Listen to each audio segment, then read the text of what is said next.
mensahe pala ang Pangulong Bongbong Marcos. Naku, sino kaya itong, baka may mapagbintangan, pero di bale. May mensahe po ang Pangulong Bongbong Marcos sa mga leader ng Kongreso. Mga leader ng Kongreso, hindi ko na po babanggitin kung sino, dahil pag sinabing mga leader, marami po yan. Nag-message po ang Pangulong Bongbong Marcos sa mga leader ng Kongreso at chinek ko munang mabuti. Baka kasi tayo makorwente, no? Makorwente dahil sa ngayon po gigil na gigil ang maraming mga politiko, hindi lang po politiko, pati po yung mga ibang mga NGOs gustong-gustong sampahan ng kasong impeachment si Vice President Sara Duterte. Ano po, mga kababayan? Gigil na gigil daw. Kita niyo pa paano siya magbalita. Hindi ko lang alam kasi kung totoo yung sinasabi rin nito. Oo, ni Kuya. Oo, di ba? May pahaging siya eh. Pero ito po yung breaking. Ano po? Ito po yung breaking. Nakakuha po tayo ng kopya. Ipinagkatiwala po sa atin ng isa sa mga nakatanggap ng mensahe galing sa Pangulong Bongbong Marcos Jr. mismo. Kanono, pwede ba nating ipakita? Pakita natin yung message ni Pangulong Bongbong Marcos na na-access po natin ngayon lang kay ay, munti ko na masabi. Munti ko na masabi kung kanino pinadala. Ano po? Ito po yung parte nung mensahe ng Pangulong Bongbong Marcos sa mga House leaders. In the larger scheme of things, Sara is unimportant. So, wait lang. Oo. Si Ate Sara daw hindi daw importante sa UAE. Oh, sumabay ba kayo sa pagdating niya ni Kusina Kaupo ngayon? Kasabay niyo rin ba? Tsaka bakit kulay green, Kuya? Oo. Kung siguro natakot. Natakot kaya? O sige, pasok mo na, Kuya.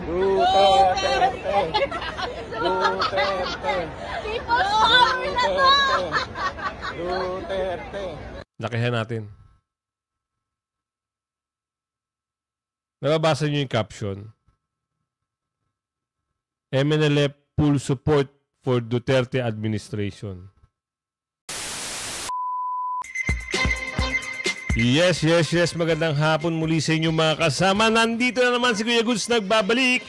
At kung hindi ka pa nakasubscribe sa ating channel, yan, mag-subscribe ka na at huwag mo kalimutan hit yung bell para updated ka sa ating mga video. Oo, isang like, isang share, August na po tayo dyan. At syempre, bago natin simulan ng ating talakayan, maraming salamat po sa lahat na nakasuporta sa ating channel. Eto na, Naku, grabe po, di ba nagsalita ko sino yung nakaupo ngayon? Ngayon, pinagbawalan na ang mga kongreso na wag daw i-impeach. Ayon yan sa balita. Sino yung nasa harap nyo na yan? Siya yung nagbalita ngayon. Kaya, bakit kaya? Ano kayang nasasagap niyang balita? Bakit, bakit kaya biglang nagsalita na wag daw i-impeach si Ate Sara? Meron kaya siyang nasasagap na mga kakaibang mga impormasyon? Kasi meron din ako napapanood. Mamaya na natin ipasok to si boss, no? Meron din kasi ako napapanood, talaga namang ibang klase yung mga nangyayari at nagaganap na. Lalong-lalo na dyan sa Kamindanawan at Davao. Meron kasing mga sasakyan. Yung mga iba ay puro may mga bit-bit, no? At yung iba naman, sa nakikita natin video, meron silang mga placard at nagmamarcha. Baka siguro nga. Dahil, medyo kinakabahan na. Di umano. At mamaya sa dulo ng ating video, abangan nyo yung sasakyan, gusto ko lang maipakita sa inyo, yung mga tao na yon, mga naka-uniforme, at may mga hawak-hawak na mga laruan, maraming sasakyan eh. Ano kaya yun? At bigla-bigla naman ito, si Kuya, breaking news daw eh. Di umano. Nag-breaking news siya. Ibig sabihin, nagbigay na siya ng babala siguro, Ay, Oo. Simulan na natin. Dito muna tayo sa isang slide kung saan, ang sabi rito, ano ang pamilya, suportado talaga eh. Oo, makikita natin dito. Nako, eto na. Narinig nyo? Nako, eto. Mamaya, eto. Pakita ko muna sa inyo ito. Para naman na, meron tayong, ito ha. Konting slide lang naman ito. Para lang sa ating mga kababayan na maging aware ha. Kasi yung iba akala nila simple lang no. Hindi simple lang ito. Eto na ha, konting slide lang ito. Meron nga nag-comment dito parang 2 minutes ago, 2 days ago, marami, 2 minutes ago, 7 minutes ago. Eto na Simpleng slide lang naman ito. Panoorin nyo.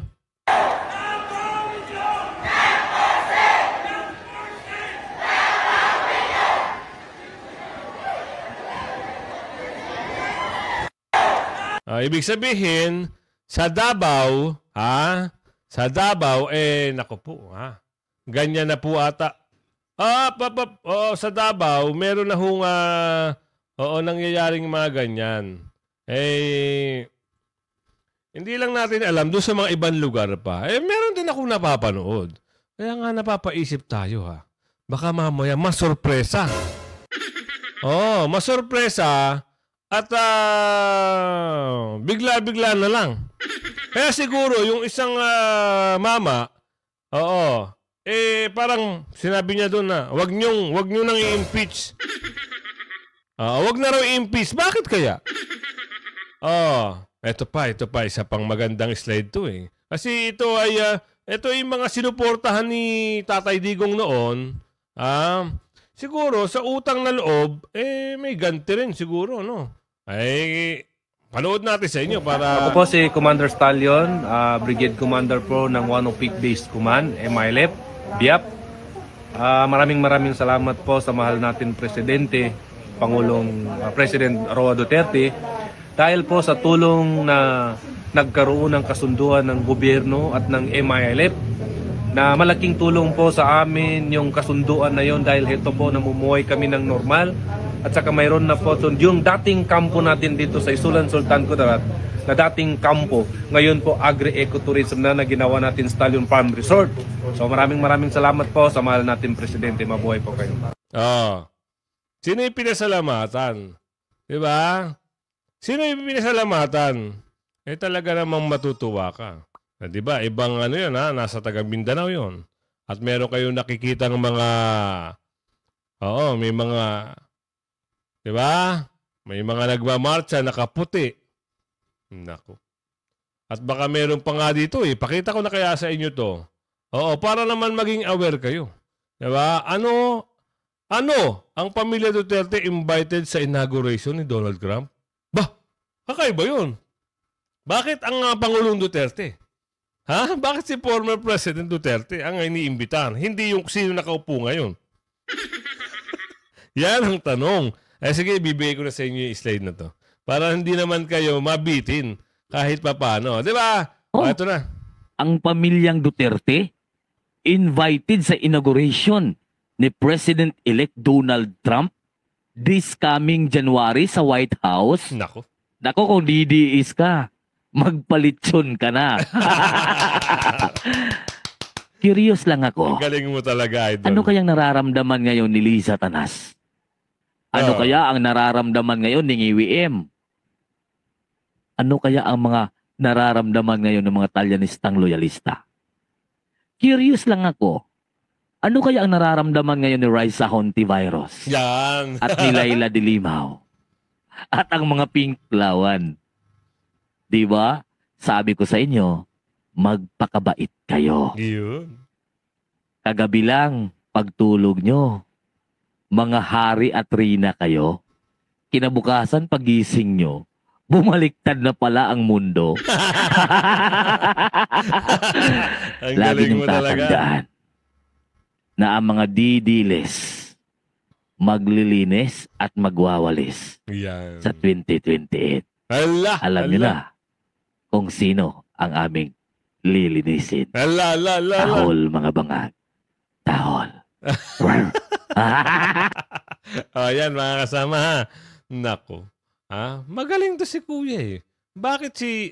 Nako, Ito na. Bakit nga ba nagalit si General Bato, si Senador Bato dito, ha? Kasi itong meron tumatahol kasi. Alam niyo yung tahol na isang tuta ay talaga namang mabubuwisit ka. Kaya ito napasigaw at galit na galit si Senador Bato, ha? At hinamo na. Kung sino yung asong ulol na kahol ng kahol. Ngayon, mamaya, dati kasi, siya yung nagsusulong, eh. Di ba hanggang ngayon, siya pa yung nagsusulong ng impeachment, no? Ilan sila dyan. Marami sila dyan. Ngayon, doon sa dulo ng ating video, parang masasampal ito sa muka. Pak! Wag na yung pa-impeach yan. Baka siguro nakatunog nga. No? Ayaw na nila ipa-impeach si Ate Sara. Kung sino may nagsabi nyon, ay ayon sa balita. Kung sino yung magbabalita nito, yan ho ang nagsabi niyan. Kaya kayo, mag-isip-isip na kayo, ha? Kung talagang planado nyo talagang pa-impeach si Ate Sara, mamaya, nakita nyo, ha? May video. Abangan nyo sa dulo ng video kung ano yung makikita nyo. Kayo na umuusga, mga kasama. Di ba? Ito na kay General Bato. Go ahead, make my day, Mr. Tulianes! Bihan mo! Sige ka lang, dyan ng ICC. Sige! Go ahead! Kahit sumama ka pa, mag-serve na... Alam nyo ito, sa laki ng katawan ito ni General Bato, ni Senador Bato, siguro kung sumama, taga-aresto nga yung asong kumakahol, baka isang pitik lang siguro, mabali yung buto, eh. Diba? Diba? Totoo naman. Laki ng katawan yan.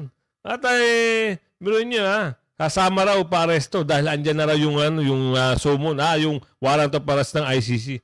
Anak ng tipaklong ng ICC yan. Diba? Pati ba naman yan, hindi na hukay papansin ng ICC.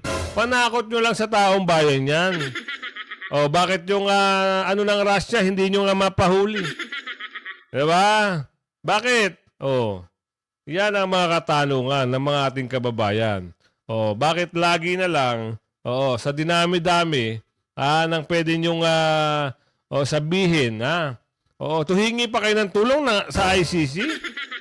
Anak naman ang bugi, nagkalintik-lintik na nga yung gobyerno, eh. Sumali pa kayo sa issue. Bakit kaya? Sabi daw nila, nakikinabang daw di umano. Marami naman nagsasabi, nagpapalapad na naman daw ng papel. Sino? Yung kumakahul daw. Anak ng tipaklong naman. Bakit kailangan mo pa kasing sumausaw? Sa bagay, pag hindi siya makisausaw, wala siyang sahod. Wala siyang pera. Sabi dito ni Mark. Salamat, Mark, ha? Totoo. Di ba totoo?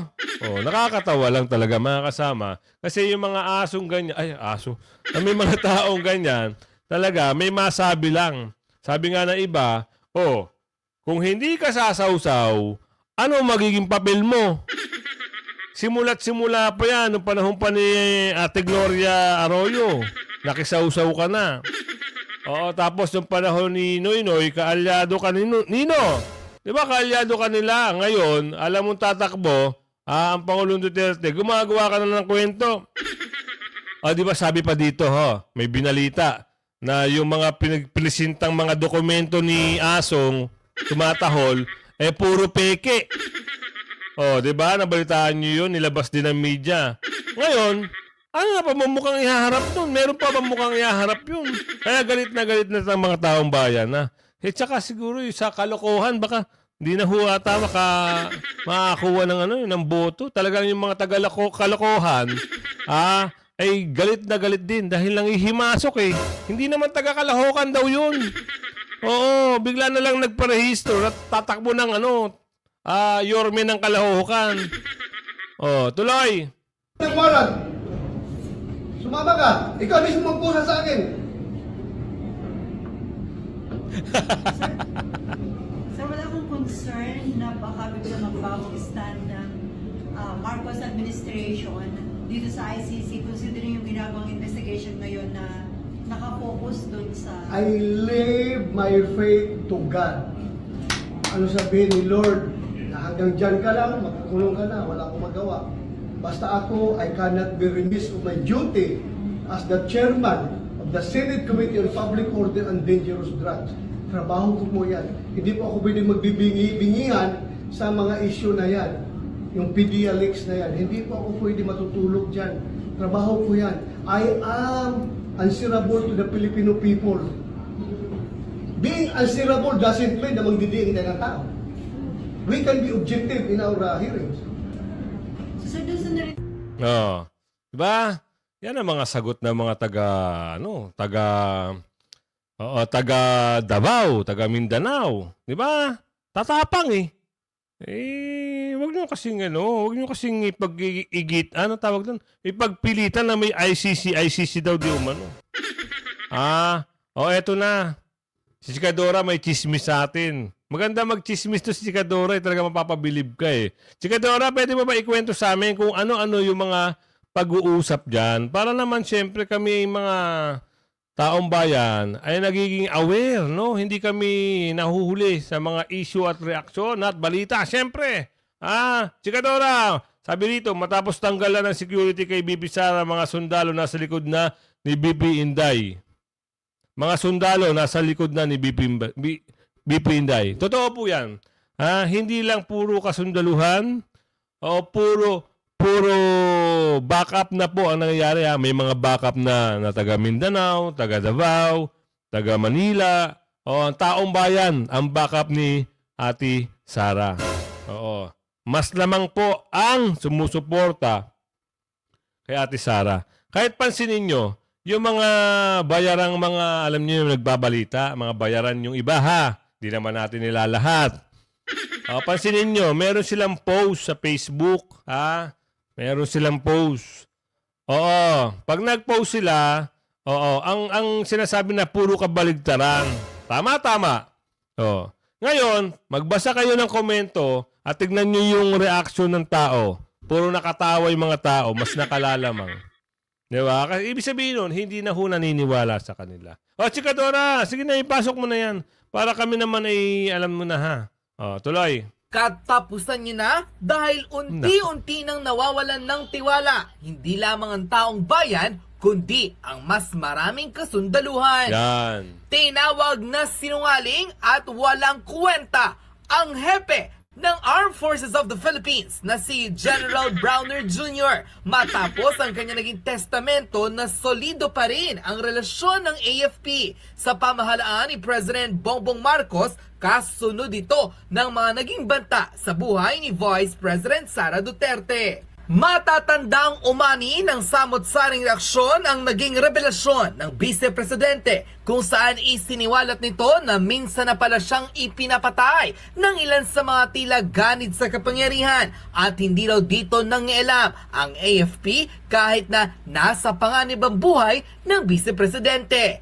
Mas naalarma raw ang Vice President na si Inday Sara ng pati ang kanyang pamilya at mga taga-opisina o ang mga opisyales ng Office of the Vice President ay dinadawit na rin sa banta. Dahil dito, kumalag na ang mga retirado at maging kasapi ng Armed Forces of the Philippines na alam ang tila katiwalaan hindi lamang sa pamahalaan kundi maging sa buong kasundaluhan. Nagbanta rin ang ilan sa kanila na kapag may nangyaring masama kay VP Sara, hindi raw sila magdadalawang isip na kumalas at ipaglaban ang konstitusyon ng bansa. Ayon sa open letter ng isang concerned citizen na isiniwalat ang kasinungalingan ni General Browner matapos tanggalin di umano ang mga security personnel ni Vice President Sara Duterte, an open letter to the Chief of Staff at Armed Forces of the Philippines. This letter concerned your recent interview in which stated, I just want to clarify that the reason why we are doing this, relieving VPSPG personnel, is because we receive a subpoena from the Philippine National Police. An investigation will be conducted to the members of VPSPG. We do not yet know the specifics of this case or the investigation, but because of the subpoena, it means they are unable to perform their duty to protect and secure the Vice President. This is why we are temporarily pulling them out and replacing them.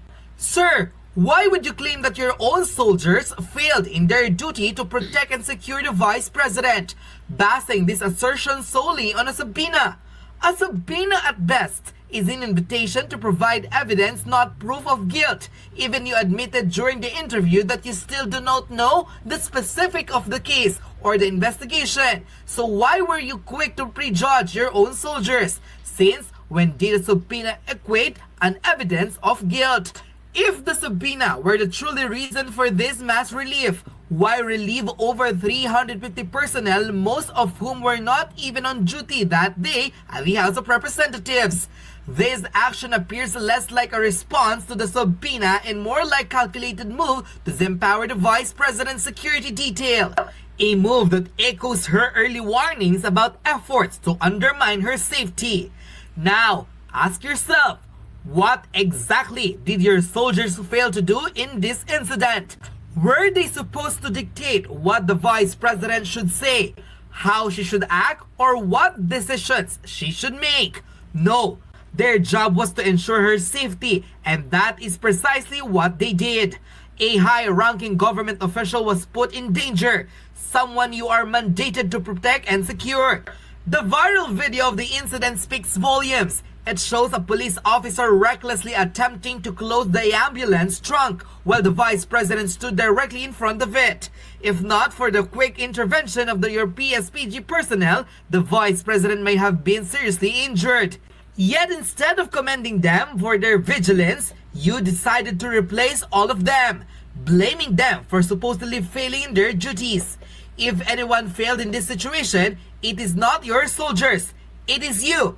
It is your responsibility as their leader to stand by them, especially during times of crisis. Instead, you abandon them to political intrigues. Yan. Ayan ang pahayag ni Chikadora sa atin, no?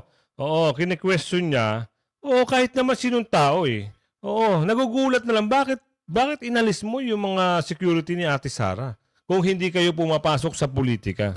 Diba? Sabi nila, hindi kami makikialam sa politika. Oo, sila daw ay makakonstitusyon, makagobyerno, at poprotektahan nila ang mga Pilipino. Pero, ang tanong doon, bakit nga, tinanggal nyo? Ano ang rason? Diba? At ang balita pa, mga kasama, yung mga, kung hindi ako nagkakamali, itama nyo na lang po ako, 65 uniform, mga kapulisan, inilipat ng assignment, yung iba, nilipat kung saan-saan, bandang norte, bandang Bicol. Bakit inilipat?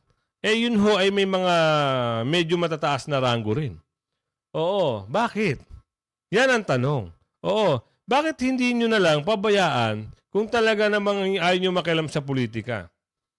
Pati naman yung mga pulis na walang kinalaman at walang alam sa mga ganyang bagay, nagtatrabaho lang yung mga kapulisan na yun, mga taga Davao. Na isang malaking katanungan yan. Kayo, mga kasama, hindi ba kayo nagtataka? Hindi ba kayo nagtataka bakit ganun ang ginawa nila? Eto na, i-play na natin. Gusto i-play na natin kung sino yung nagsabi ng wag na ipa-impeach. Gusto nyo naman malaman? Bakit ayaw na nila ipa-impeach si Ate Sara? Isa lang makikita nila. Makikita nyo sa dulo ng video. Yun po ang mangyayari. Kung sakasakali kasi ang dami napapanood. Marami na nakikita mga kababayan natin. Mapaiba-ibang platform. Ganon. Puro may mga laruan. May mga nagsasalita na na matatalas na po yung mga mensahe. Ibang klase talaga. Kaya hindi naman natin mapipigilan niya kung sakasakali. Dahil ginipit nila. Kitang-kita nyo naman, panggigipit na nangyari. Magmula doon sa Chief of Staff ni Ate Sara, down to Ate Sara, at down doon sa mga OVP. Ngayon, ang pinakatumbok na ngayon, si Ate Sara na. Ginagawa nila, pinaliliyab nila. Ibig sabihin, talagang gusto lang magsiklab. Ngayon, nakita nila. Ito ang isang matatawa ka mga kasama. Umaten ang visit sa UAE hindi ko mapawari kung saan, Abu Dhabi o basta Middle East, UAE o Abu Dubai. Ganito ang nangyari. Hindi ko lang alam kung natapat yung pagbisita o talagang natapat o tinapat yung fun run. Alam niyo ba, ang kulay ng mga nag-fun run doon? Ha? Kulay green. Search nyo ho, yung fun run sa Abu Dhabi o Dubai. Oo. Yun din nung araw ho ata ng pagbisita. Kung sino yung nakaupo ngayon. Eto na, bago na natin na pahabain pa yung ating kwentuhan, ay ipasok na natin ito. Para naman maganda-ganda, yung huntahan.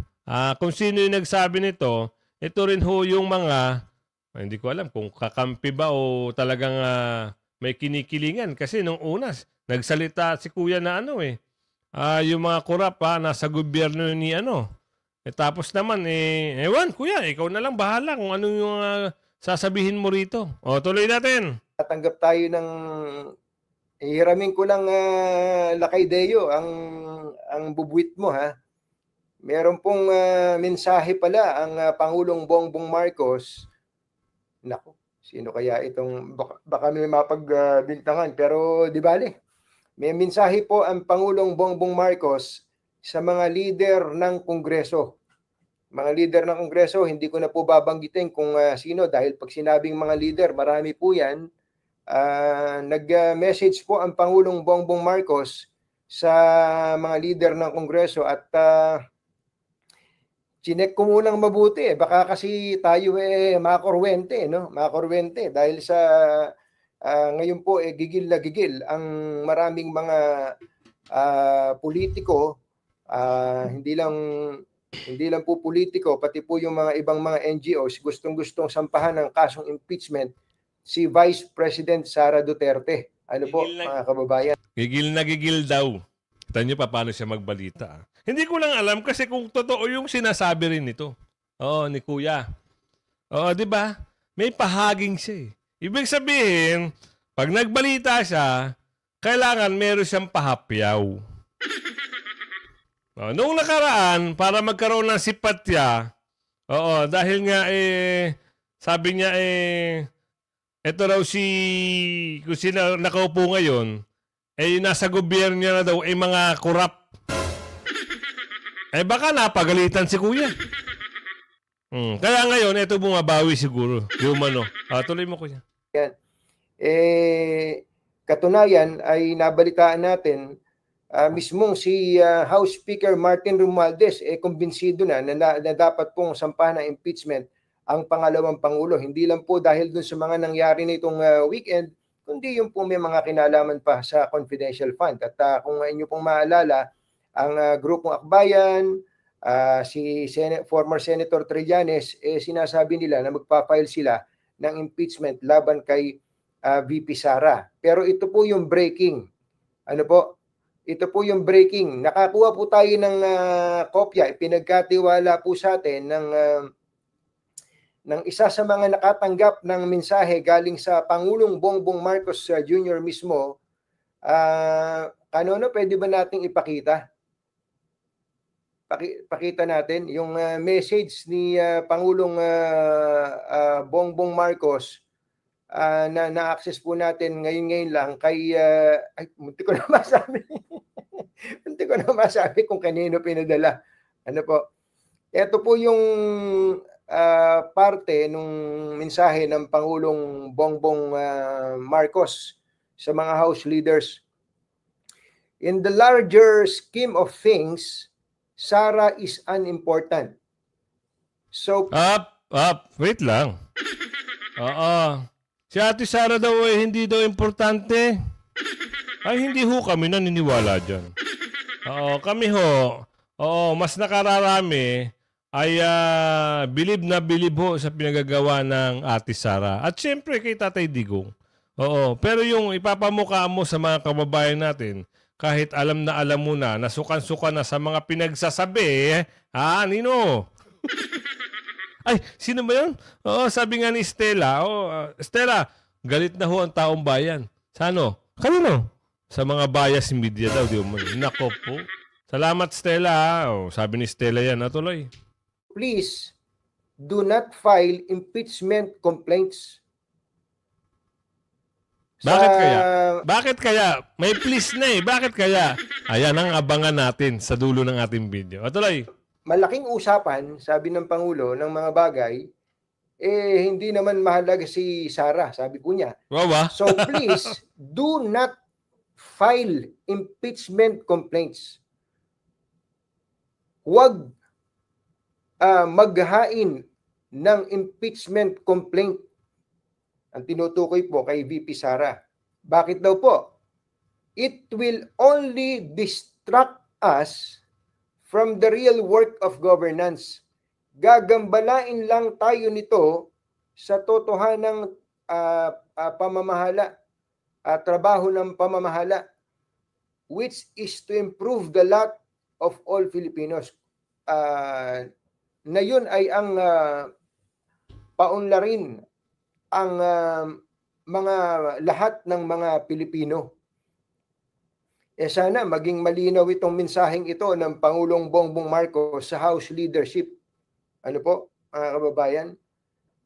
Actually, ito pong mensahe ng Pangulong Bongbong Marcos na to, bagamat hindi ito nag-uutos, bagamat hindi po nag-uutos, sabi nga niya, so please do not file impeachment complaints. Huwag maghain ng reklamo ng impeachment. Hindi man po ito nag-uutos, pero dapat maintindihan ito ng House leadership. Na-imagine ko po kasi, mga kababayan, ang impeachment po, ilang beses na tayo nagkaroon ng impeachment. May dalawa pong nagtagumpay na impeachment. Yung isa po ay laban kay dating Pangulo. Taka lang, kuya. Oo, sino nagsasabing please? Ay akala ko ba bago siya pumunta ng UAE, sabi niya sa mga, nagpa-interview siya Sabi niya, hindi natin kukonsintihin ito. Di ba? Sabi niya yun Hindi natin na kukonsintihin yung mga gantong bagay. Bakit parang nabago ata ang ihip ng hangin? Anong meron? Baka nakakita siya ng puro green. Kahit sa Dubai, nakakita siya ng puro green. Napaisip siguro ng bigla-biglaan. Mamaya ipapasok natin yung video doon sa puro green. Tuloy. Erap Estrada at ang isa po naman ay ang impeachment laban kay dating Chief Justice Renato Corona. Matatawa kayo kinonvict po ng Senado si Erap batay po sa second envelope na wala naman palang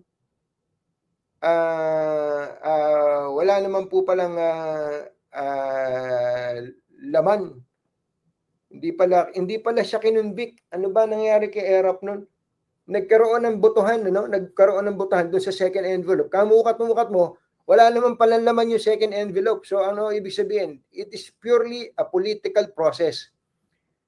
Kay Corona, katakot-takot ang ibinatong reklamo labang kay Corona. Ano naging ending? Kinonvict po siya ng impeachment trial na Senado. Kamukat-mukat mo sa bandang huli, yung pong mga reklamo laban sa kanya mga walang batayan, namatay patuloy yung tao. Ano nangyari sa bayan natin? Na-polarize. What I'm saying is, ang impeachment talaga, mga kababayan, while it is provided for in the Constitution para po sa mga opisyal ng pamahalaan natin, ang nangyayari po, dahil ito po isang political process, more than a legal process, ay nagkakahati-hati sa ating pong nagreresulta ng pagkakahati-hati ng ating bayan. Kaya ito pong ginawang ito ng Pangulong Bongbong Marcos, again, ito po ay message niya sa House leadership, which yung message po na yun, nagkaroon po tayo ng chance, dinoble check, ng triple check po natin at kumpirmado po ito. Siya po mismo ang nagsasabi sa House leadership na please do not file impeachment complaints. Sana po ay natanggap ito ng mabuti ng mga pinuno ng Senado. Ito naman ang tanong, kuya.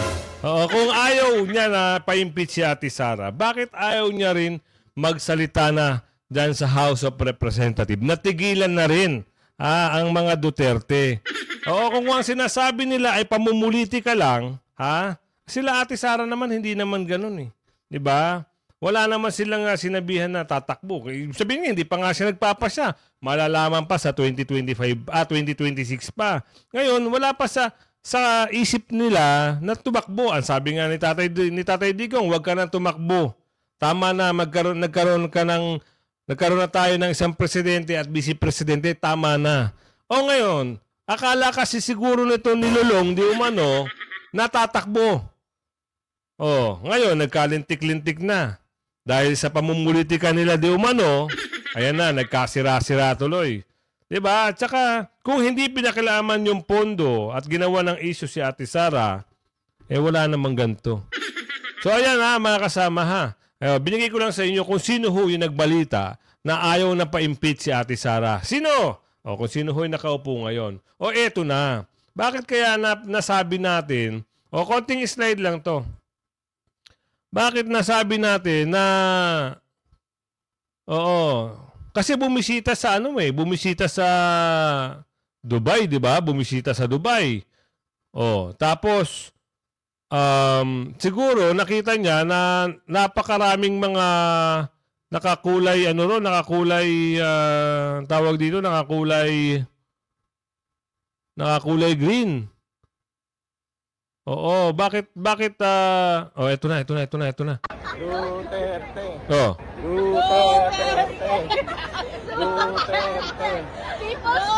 Di na ako nakapagsalita. Inunahan na ako ni Kuya. Nagmamadali kasi. Excited ba kayo? Kahit kami dito excited na. Pero siyempre, ibibigyan natin ng isang magandang intro kayo. Ulitin natin. Ulitin natin ha. Para naman na maganda. Kuya, ipasok mo yung ating mga kababayan dyan sa UAE. Sumabay ba kayo sa pagdating niya ni Kuya nakaupo ngayon? Kasabay nyo rin ba? Tsaka bakit kulay green, Kuya?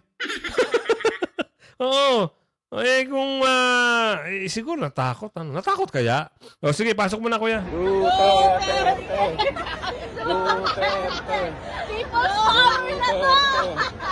Duterte. Diba? Naku, eto na. Mapunta na tayo dito sa usapin na ito. Dito rin ako minsan na kinakabahan kung ano yung napanood ko na ito. Kayo, mga kasama, analyze nyo na lang kung ano. Kasi meron ditong caption, no?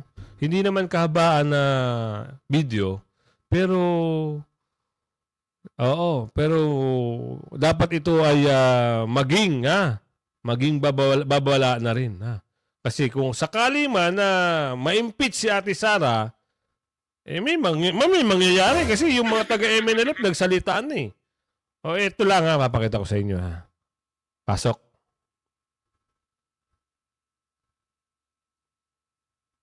Lakihan natin. Nababasa niyo yung caption. MNLF full support for Duterte administration.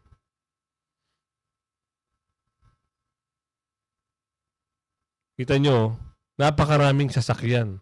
Napakaraming taong naka-uniform at di barel. May mga laruan. Yan. Isipin nyo mga kasama. Kaya siguro, nangyari yung pag-withdraw, siguro napanood ito at may nagsalitaan na rin na huwag nyo nang subukan. Oo.